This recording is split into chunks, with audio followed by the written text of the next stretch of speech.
کہتے ہیں کہ حضرت علی رضی اللہ تعالیٰ عنہ سے ایک عورت نے اپنے گھر کی پریشانیاں بیان کیں اور فرمایا کہ مجھے سمجھ نہیں آتی کہ ہمارے گھر میں کیوں بے برکتی ہوتی ہے۔ اس پر حضرت علی رضی اللہ تعالیٰ عنہ نے دریافت فرمایا کہ کیا تم رات کو برتن دھو کر سوتی ہو یا جھوٹے برتن اسی طرح سے چھوڑ کر سو جاتی ہو؟ تو اس عورت نے کہا، میں تو رات کو برتن ویسے ہی چھوڑ کر سو جاتی ہوں۔ تو اس پر حضرت علی رضی اللہ تعالیٰ عنہ نے فرمایا کہ تمہارے گھر میں پریشانیوں اور بے برکتی کی وجہ یہی ہے، اس لیے رات کو برتن صاف کر کے سویا کرو۔ اس بات سے معلوم ہوا کہ رات کو جھوٹے برتن نہیں چھوڑنے چاہیے، اور اس بارے میں سائنس کا بھی یہ کہنا ہے کہ اگر برتنوں کو زیادہ دیر کے لیے گندا چھوڑ دیا جائے تو ان میں نقصان دہ قسم کے بیکٹیریا پیدا ہو سکتے ہیں جو کہ مختلف بیماریاں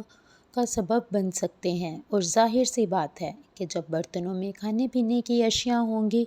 تو مختلف زہریلے کیڑے مکوڑوں کا بھی ان میں چلنے پھرنے کا خدشہ ہوتا ہے۔ اس لیے بہتر ہے کہ رات کے برتن رات کو ہی دھو لیے جائیں۔ دوستو، یہاں پر آپ کو یہ بھی بتاتی چلوں کہ احادیث نبوی صلی اللہ علیہ وآلہ وسلم میں ایسی کوئی تعلیم سامنے نہیں آئی جس میں رات کو برتن دھونے یا نہ دھونے کے بارے میں کوئی تشریح ہو،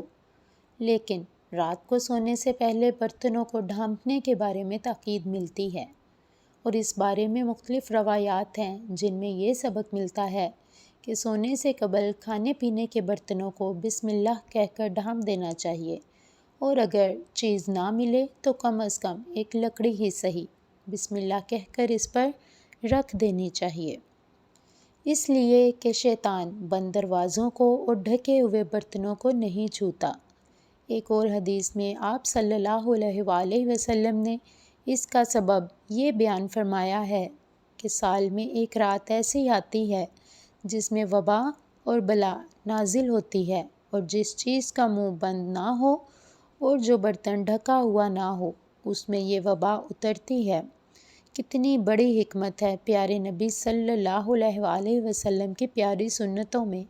اس لیے ہمیں چاہیے کہ ان سنتوں کو اپنا معمول بنا لیا جائے تاکہ ہم ہر قسم کی مصیبت سے اپنے آپ کو محفوظ رکھ سکیں۔